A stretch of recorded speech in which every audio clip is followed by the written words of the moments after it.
Julie, niloko ako ng boyfriend ko. Ano? Siraulo talaga yung mokong na yan. Inamin niya sa akin na buntis niya ang katrabaho niya. Anong gagawin ko? Mahal ko siya. Nasaan siya? Malilintigan talaga sa akin yan eh. Ang kapal naman na mukha niyang ipagpalit ka. Dalian mo, pupuntahan natin. Julie, huminahon ka. Ang mabuti pa, uminom na lang tayo. Wala na rin naman ako magagawa kasi buntis na yung babae. Mabilis na hinila ni Jillian si Julie papunta sa bagong bukas na bar sa kanilang barangay. Wala naman siyang nagawa kundi ang sumama na lang dito. Sa katunayan niyan, hindi na bago sa kanila ang mga ganitong senaryo. Dahil mula nang ipinanganak sila, parang magkarugtong na ang kanilang pusod. Hindi mapaghiwalay at laging nakabuntot sa isa't isa. Kuya, isang bote pa nga ng beer. Tama na yan, uuwi pa tayo. Hay nako, manahimik ka nga dyan, Julie. Hindi mo alam ang nararamdaman ko kasi hindi ka pa naman nagkaka-boyfriend.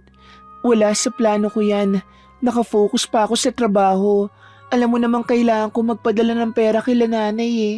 Hay nako, ang sabihin mo walang nagkakagusto sa'yo. Magpapayat ka na kasi. Para ka ng si Winnie the Pooh sa laki ng tiyan mo tapos naka-crop top ka pa. Ikaw talaga pinansin mo na naman ng taba ko. Alam mo namang may sakit ako kaya nahihirapan ako magpapayat. Hindi yun ganon. Puro ka rin kasi trabaho kaya wala kang oras sa pag-exercise. Hindi ka naman mapopromote dyan. Sanay na si Julie sa mga pasaring ng kanyang kaibigan.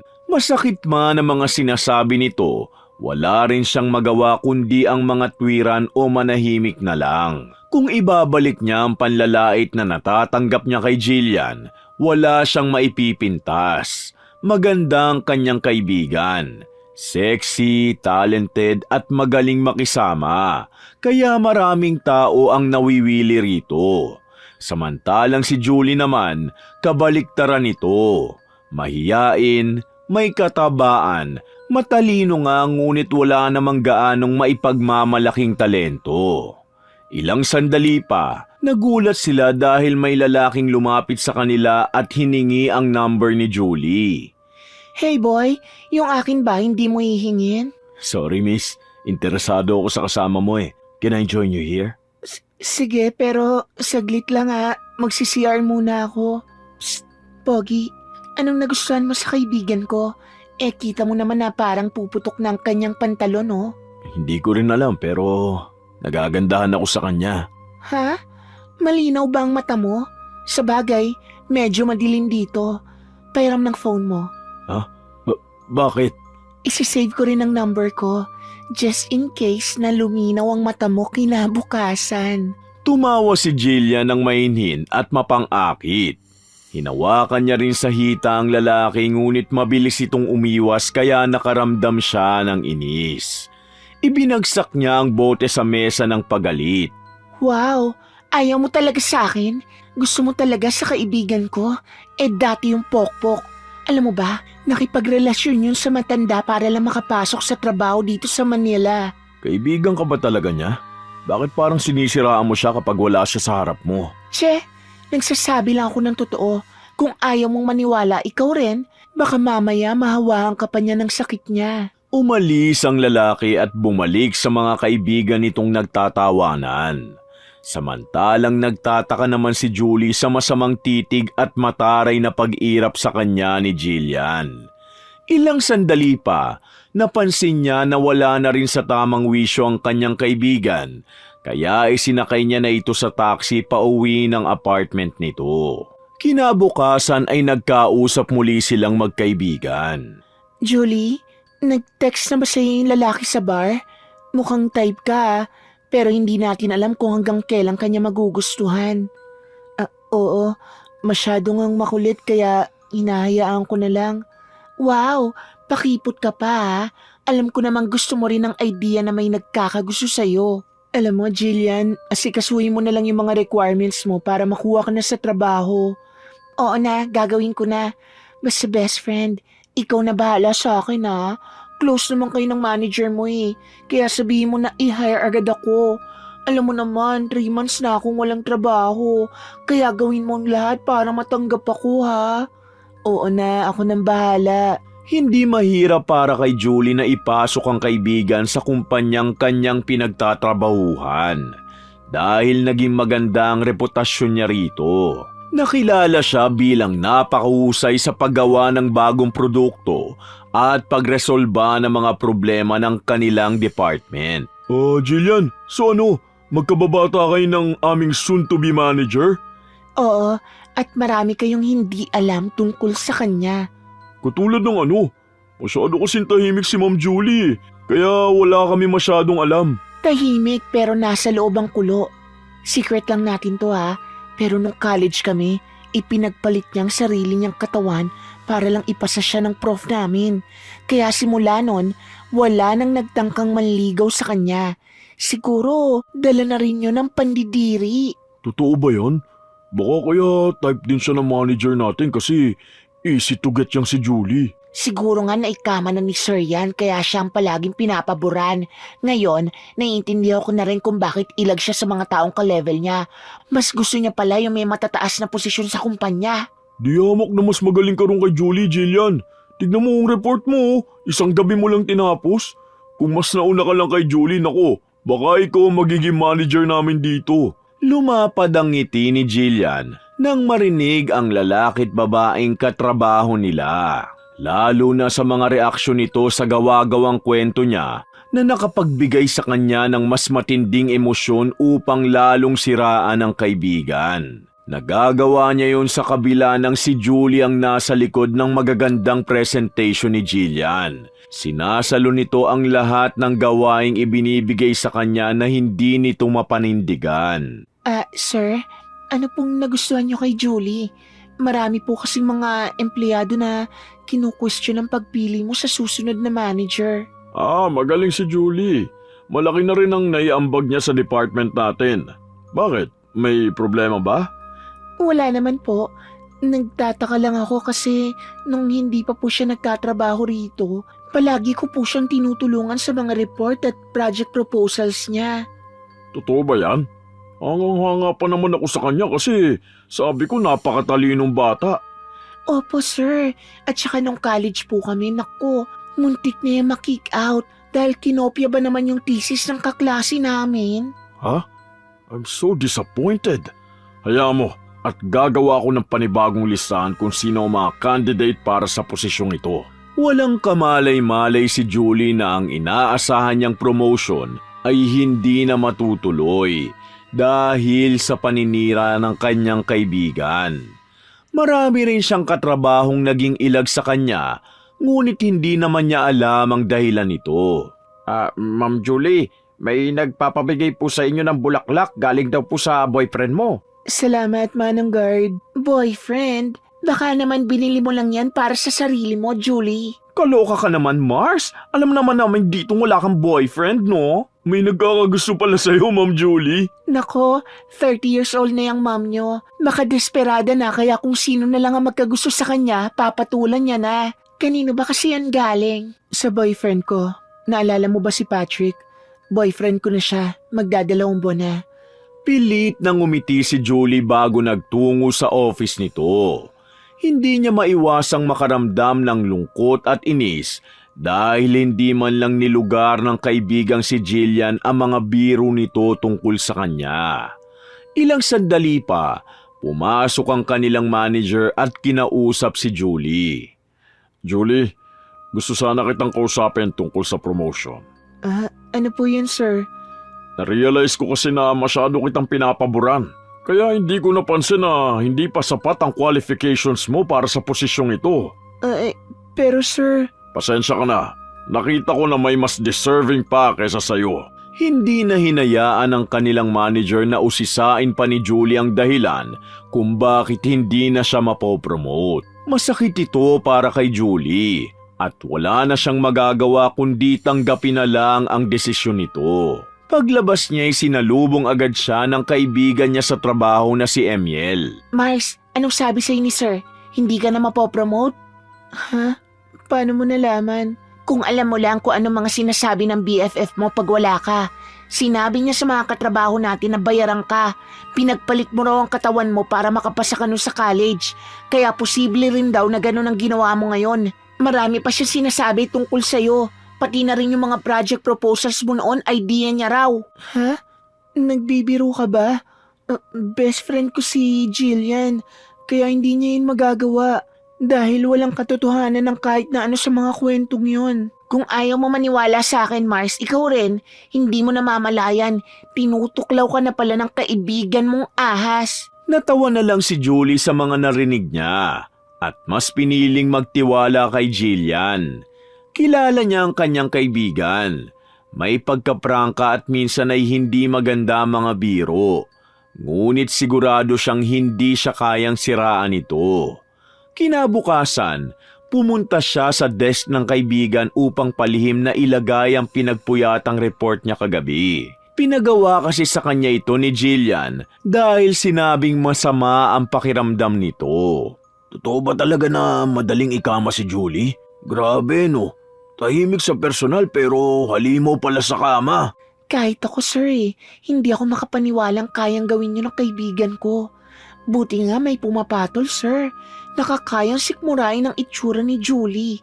Bukod sa ubod ng taba, may itim rin ang singit at kilikili. Pero kahit na, kapag talaga binigay mo ng libre ang sarili mo sa lalaki, no, walang tatanggi dyan. Sa bagay, nakakalungkot lang na naging ganun siya. At alam nyo ba, hindi na niyan sinusuportahan ng kanyang pamilya sa province. Kahit yung tatay niya ay may malubhang sakit. Pambira, walang kwentang anak ang mga ganyan. Walang utang na loob. Matapos siyang suportahan at alagaan ng mga magulang niya. Totoo, sir. Kaya nga kahit paano, pinapadalang ko yung mga magulang niya eh. Awang-awa na rin kasi ko. Hindi alam ng mga ito na habang nagkukwentuhan sila, nasa likod lang ng pinto si Julie. Hindi siya makapaniwala sa mga narinig niya. Ang inaakala niyang matalik na kaibigan, siya pala ang sumisira sa reputasyong kanyang binuo ng isang dekada sa loob ng kumpanya. Nang marinig niya ang papalapit na paglakad nito sa loob, mabilis siyang nagtago sa kabilang cubicle.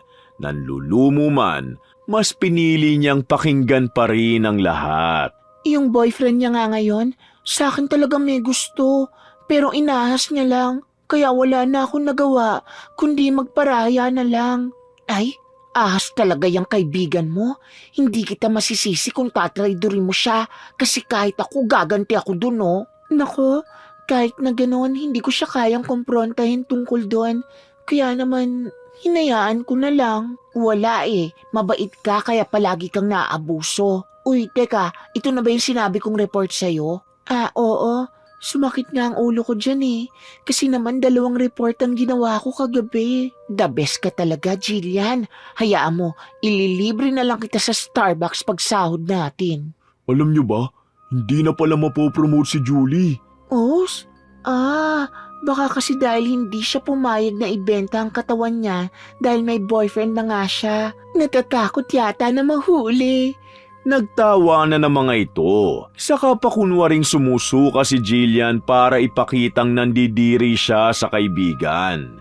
Hindi na kinaya ni Julie ang pambabasto sa kanya, kaya mabilis siyang nagtungo sa office. Nasasaktan siya sa lahat ng peking kwento nito dahil wala siyang ibang ginawa kay Jillian kundi ang suportahan at siguraduhin na palagi itong may kasama tuwing makakaranas ng matinding problema. Isang araw, pag-uwi niya sa inuupahang apartment. Patrick, mahal, pabukas naman. Bukas yata yung pinto, Ining. Nandyan din ang kaibigan mo salamat po, Manang. Sinubukang pihitin ni Julie ang pinto at bukas nga ito. Kaya agad din siyang pumasok sa loob ng apartment. Nagtataka naman siyang umupo habang hinuhubad ang kanyang sapatos dahil sa mga nagkalat na gamit sa sahig. Nakarinig din siya ng mga mahihinang impit ng isang babae sa loob ng kanyang kwarto. At dito tumambad ang kanyang kaibigan at kasintahan na naghahalikan sa sulok ng silid. Walang hiya kayo, mga baboy! Mahal? Sumulpot ka na naman. Pagkakataon ko na sana to eh. Buisit ka talagang babae ka. Humanda ka sa akin. Ang lalaki kanina nakasandal sa pader, biglang bumagsak sa sahig, kasabay ng malalakas na paghilik dahil sa sobrang kalasingan nito. Nagdilim naman ang mga mata ni Jillian. Siya pa ang galit na sumugod kay Julie. Sinapok ito ng ubod ng lakas. Hinablot niya rin ang buhok ng kaibigan at walang awang hinila pababa saka pinagsasampal. Gumanti naman si Julie ng sampal at kalmot, kaya agad din siyang nakawala. Ang kapal ng mukha mo.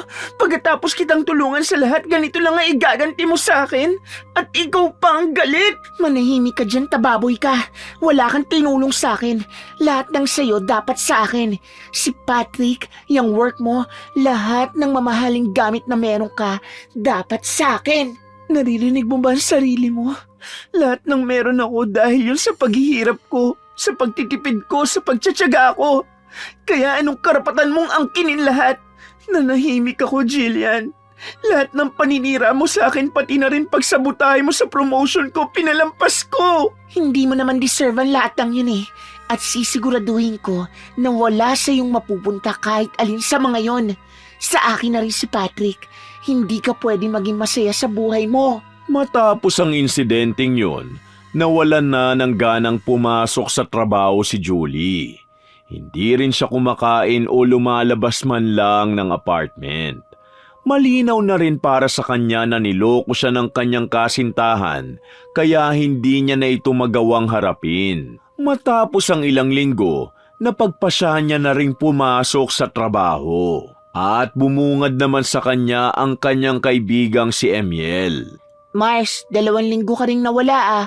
Naku, nung nawala ka rito, ang daming kwento tungkol sa'yo. Pumasok si Jillian na puno ng pasa at sugat. Ang sabi niya, binugbog mo raw. Kaya umanda ka dahil baka kausapin ka ni boss. Ay, pumasok na pala ang ahas at basagulerong Ma'am Julie natin. Real quick, from promotion to demotion si Julie. Julie, halika sa office ko. Kailangan natin mag-usap. Kung balak niyo po akong paalisin sa kumpanya, hindi na po kailangan. Ito na po ang resignation letter ko. Salamat. Nagulat ang mga katrabaho niya at sabay-sabay na nagbulungan. Samantalang si Jillian naman, malapad na ngumiti sa gitna ng kumpol ng mga empleyado. Taas noong naglakad si Julie bitbit ang ilan niyang mga gamit. Medyo malaki ang kanyang naipon sa pagtatrabaho, kaya kahit 1 taon siyang magpahinga, hindi siya magiging pabigat sa kanyang pamilya. Nakapagsabi na siya sa landlord niya na uuwi na siya ng probinsya, kaya naging mabilis din ang pag-asikaso niya bago umalis. Manong, 10 biyahe to. Wala po kasing karato lang nakalagay sa labas. Sa Kapalongga, iha. Saan ka bababa? Dumadaan din kasi kami sa Bagong Silang. Sa Kapalongga rin po ang baba ko, Manong. Sige iha. Doon ka na lang umupo sa kanan malapit sa bintana. Yung iba kasi naka-reserve na. Sige po, Manong. Maraming salamat po. Dumiretso si Julie sa upuang itinuro ng konduktor. Ilang sandali pa, umandar na ang pampasaherong bus. Sa labas, nasisinaga ng araw ang mga kalsadang dinaraanan nila. Ang mga maliliit na sasakyang nagmamadaling dumaan at ang mga taong tila abala sa kanika nilang mundo.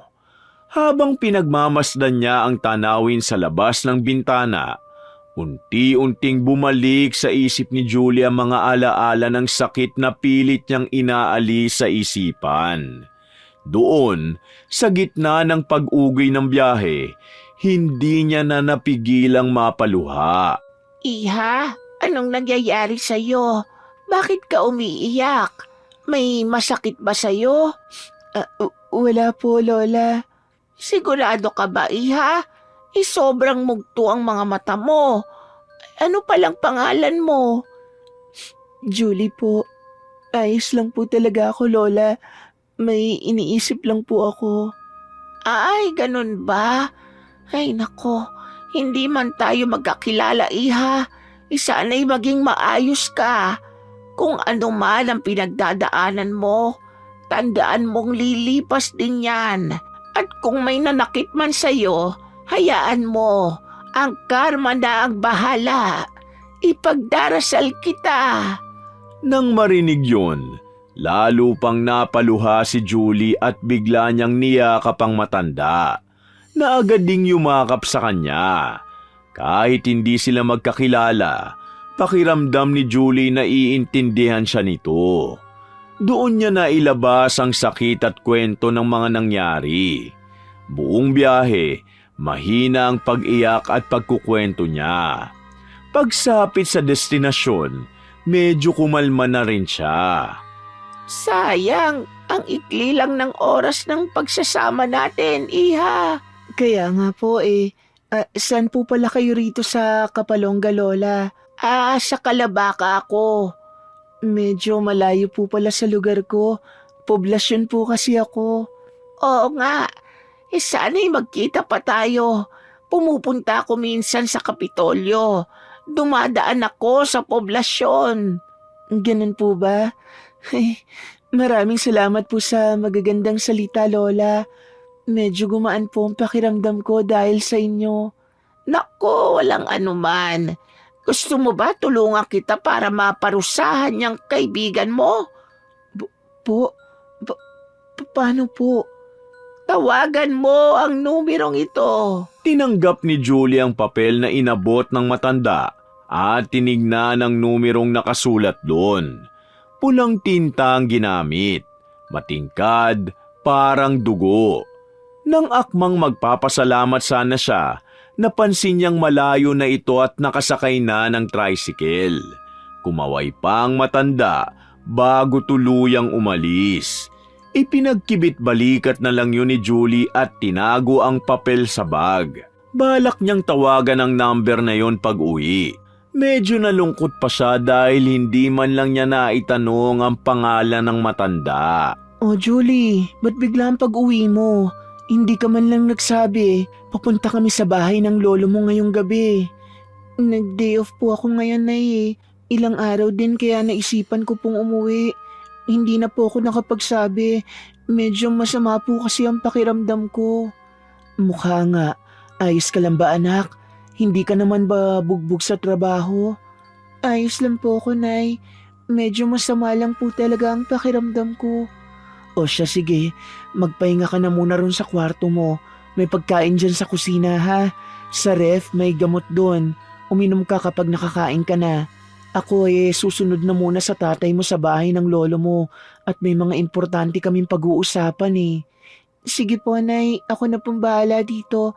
Ingat po kayo. Mabilis na pumasok si Julie sa kwarto at bumagsak sa higaan. Kasabay ng buntong hininga na tila pinakawalan ang lahat ng pagod at inis.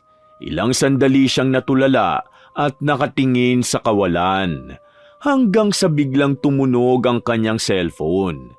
Hindi niya natinignan kung sino ang tumatawag.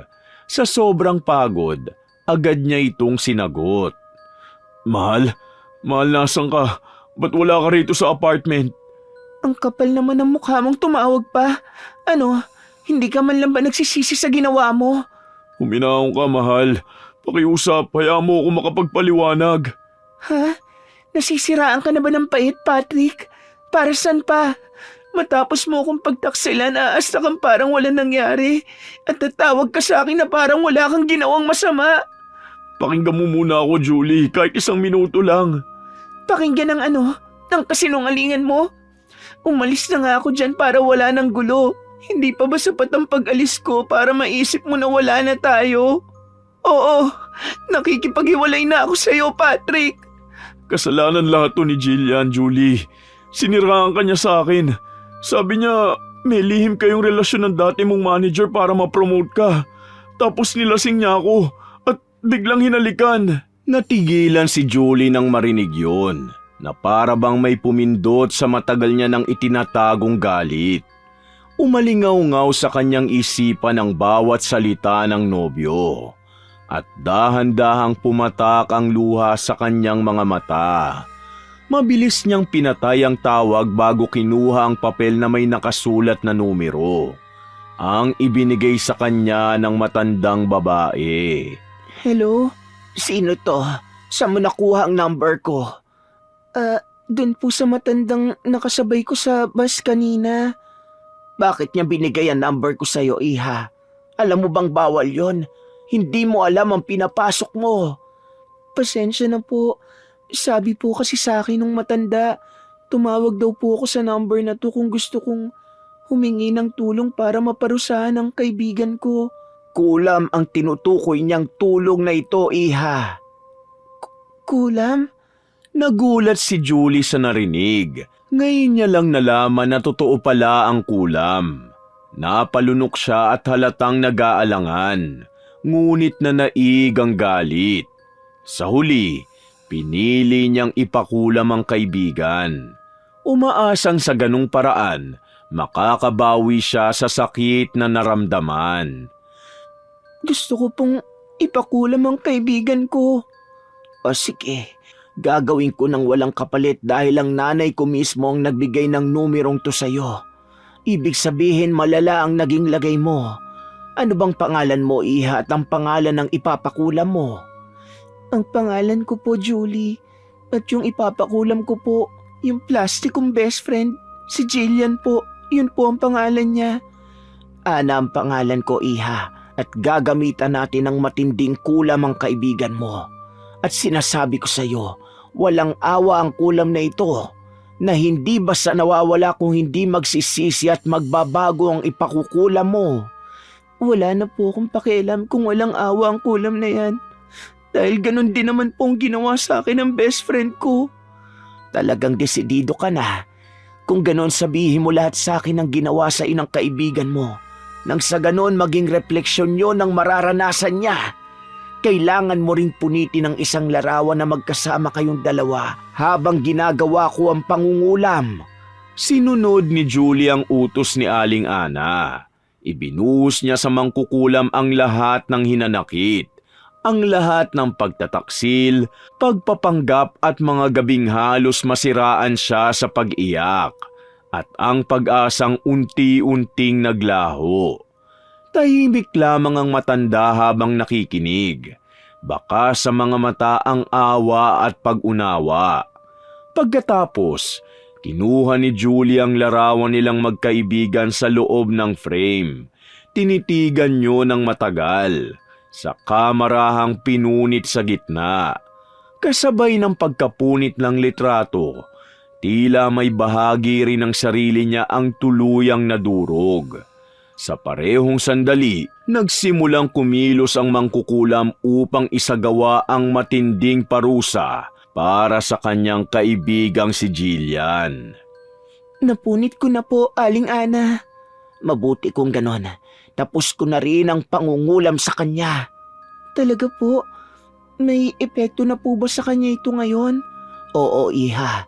Hindi pa ganon kalala ngayon. Pero bukas mas lalala pa. At sa mga susunod na araw, lalo siyang mahihirapan.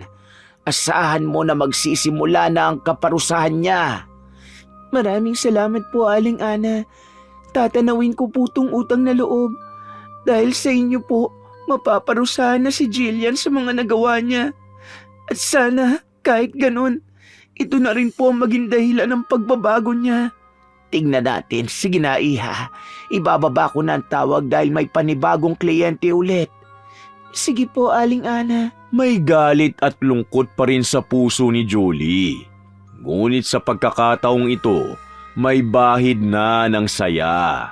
Dahil alam niyang mapaparusahan na ang kaibigan. Kaya ng gabing yun, nakatulog siya ng mahimbing. Samantalang sa kabilang dako, ang kaibigan niya ay nagpipigil ng iyak habang nilalamo ng matinding pangangati ang kanyang balat. Diyos ko, ano ba nangyayari? Ang kati-kati ng balat ko. Aray ko, ang kati. Bakit nagkakabutlig-butlig ang mga balat ko? Rashes ba to? O allergy? Baka dahil sa kinain ko. Buisit naman. Baka dahil to sa binigay na pagkain ni Emiel. Kaibigan pa naman yun ng matabang Julie na yon. Nakakainis. Binuksan ni Jillian ang ilaw ng kwarto at humarap sa salamin. Napaatras siya sa gulat nang makita ang sarili. Puno ng pantal ang kanyang katawan, namumula at nagsusugat-sugat. Nakakadiring pagmasda na para bang unti-unting kinakain ng sariling balat. Ano to? Nakakadiri! Humanda sa akin yung si Emiel. Siyang may gawa nito sa akin. Wisit, parehong-pareho talaga sila ni Julie. Nasa loob ang kulo. Kailangan kong tawagan si Patrick. Kailangan kong tulong niya. O kaya naman, ang ilang katrabaho ko na kaibigan ko na rin. Aray ko ang kate! Wisit! Tinawagan ni Jillian si Patrick, ngunit hindi ito sumagot. Lalong sumidhi ang inis sa kanya. Alam niyang iniiwasan na siya ng lalaki. Sino ba naman ang gustong makipag-usap sa taong nilinlang at nilasing mo lang para makuha ang gusto mo? Sa inis at pagiging desperado, sinubukan niyang tawagan ng ilan pa niyang katrabaho. Ngunit gaya ni Patrick, wala ni isa ang sumagot. Mga buwisit, hindi talaga kayo maaasahang lahat. Pare-pareho lang talaga kayo. Mga maiitim ang budhi. Kaya ko naman ang sarili ko eh. Hindi ko kayo kailangan. Bakit ba ako humingi sa inyo ng tulong? Mawawala rin to. Iinom na lang ako ng gamot. Pero humanda kayo sa akin. Ako na ang manager nyo. At pagtatatanggalin ko kayong lahat. Parang nababaliw na si Jillian sa tindi ng galit at inis sa mga nangyayari sa kanya. Muling tumingin siya sa salamin at napaurong sa nakita. Parang natutunaw ang balat niya. Mas tumitindi ang hapdi sa bawat galaw. Agad siyang uminom ng gamot sa allergy. Iniisip na baka may kinain lang siyang hindi hiyang. Ilang minuto pa, tila nawala ang pangangati, kaya pinili niyang matulog. Umaasang paggising niya ay magiging maayos na ang lahat. Ngunit nagkamali siya. Kinaumagahan, mas lumala pa ang lahat. Nagising siya sa matinding sakit ng tiyan na parang may lumulobo sa loob niya.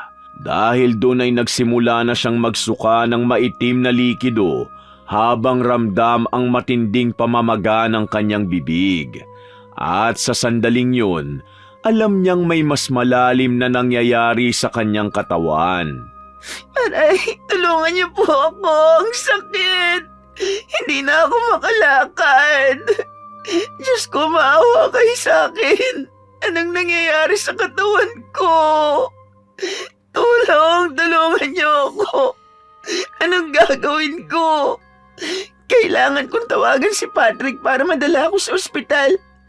O kaya si Emiel o si Julie. Bakit ayaw nilang sumagot? Kahit si Mama ayaw ding sumagot sa akin. Si Julie na lang. Julie, please, sagutin mo ako.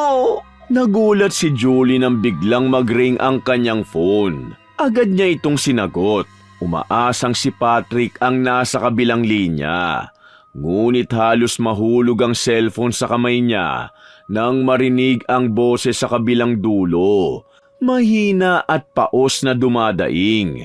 Si Jillian. Tulungan mo ako, Julie. Pakiusap. Hindi ko na kaya. Ang kapal naman ng mukha mong tumawag pa sa akin, Jillian. Tapos manghihingi ka ng tulong. Saan mo kinukuha ang kapal ng mukha mo? Julie, ngayon lang. Kahit ito na ang huli.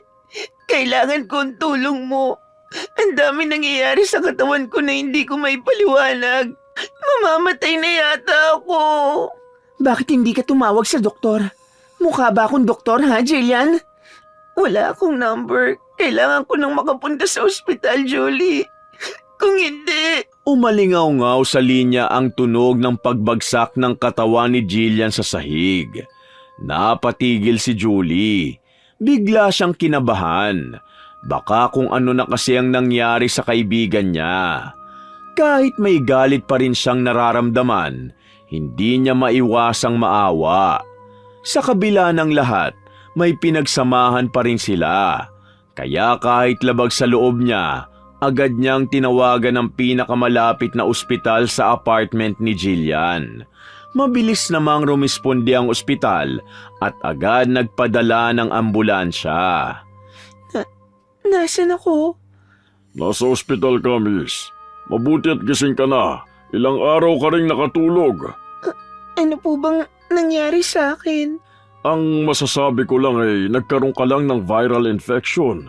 Nagkaroon ng konting pamamaga sa lalamunan mo. At kakaibang allergy sa balat na hindi namin matukoy. Unang beses pa lang ako nakakita ng ganong case. Wala kang malay nang dinala ka rito sa ospital. Mabuti tumawag sa amin yung kaibigan mo para madala ka rito. Dahil kung hindi, baka kung ano na nangyari sa'yo. Ganun po ba? Maraming salamat po. O siya, sige. Maiwan muna kita. Babalik ako mamaya para i-check ka ulit. Napabuntong hininga si Jillian nang umalis ang doktor sa silid. Sa katahimikan, unti-unting bumalik sa isip niya ang lahat ng nagawa niyang kalapastanganan kay Julie. Sa kabila ng sakit na naidulot niya, nagawa pa rin itong magmalasakit. Totoo pa rin ito sa kanya hanggang sa huli. Hindi tulad ni Patrick o ng mga katrabaho niyang bigla na lang naglaho. Si Julie lang ang nanatili.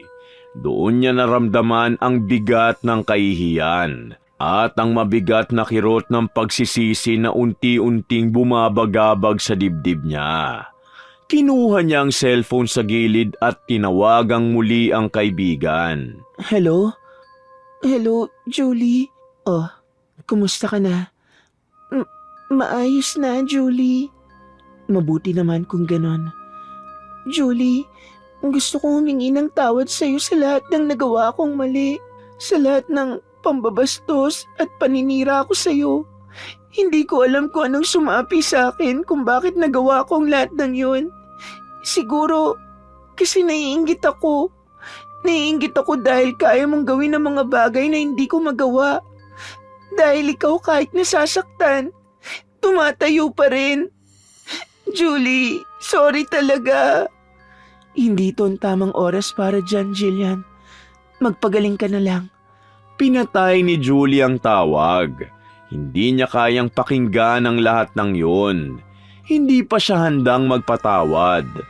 Ngunit sa kabila ng sakit, may bahagyang ginhawang sumilay sa kanyang puso. Masaya siyang marinig na tila nagbabago na ang kanyang kaibigan. Si Jillian naman ay napayuko at may lungkot sa mga mata nang marinig ang pagputol ng linya. Ngunit hindi siya nagalit. Alam niyang ang pagpapatawad ay hindi agad ibinibigay. Pinaglalaanan niyo ng oras. Kaya sa isip niya, nangako siya sa sarili na kapag tuluyan na siyang gumaling, pupuntahan niya si Julie at personal na hihingi ng tawa dito. Matapos silang mag-usap, unti-unti nang bumuti ang pakiramdam niya. Nakalabas na siya ng ospital at nakauwi na sa apartment. Inayos niya ang tinutuluyan at gusto niyang magsimulang muli. Pagkatapos, nagtungo siya sa kumpanya upang magbitiw sa pwesto. Para sa kanya, hindi siya karapat-dapat sa posisyong yon. Nang matapos ang lahat, umuwi siya sa probinsya kung saan sila lumaki ni Julie. Alam niyang naroon ito at iisa lang ang laman ng isip niya. Humingi ng tawad ng harapan at taus-puso. Julie, nandyan ka ba sa loob? Sino yan? Ako to, si Jillian. Oh, anong ginagawa mo rito? Pumasok ka. Pumunta ako para personal na humingi ng tawad sa'yo. Sa lahat ng nagawa kong mali, Bes. Sa lahat ng sakit na binigay ko. Sobrang sorry. Alam kong hindi mo ako agad mapapatawad. At ayos lang. Ang mahalaga na sabi ko sa wakas ang totoo. Hindi pa rin okay ang lahat sa akin, Jillian. Pero sa nakikita ko ngayon sa'yo, masaya ako. Kasi nagbago ka na. Ikaw na yung batang Jillian na nakilala ko. Salamat dahil humingi ka ng tawad. Pero sorry dahil hindi pa talaga ako okay para patawarin ka. Pwede naman tayong mag-usap, pero hindi na nga lang katulad ng dati. Okay lang, maghihintay ako hanggang sa tuluyan mo na akong mapatawad. Hindi man maibabalik ang pinagsamahan natin. Ayos lang. Ang mahalaga, magkaayos tayo kahit may distansya na. Matapos yun, marami nang nagbago sa pagkakaibigan nilang dalawa. Unti-unti ring napatawad ni Julie si Jillian. Hindi man naibalik ang dating samahan nila. Ang mahalaga, may natuto at humingi ng tawad. At mayroong nagpatawad. Wakas!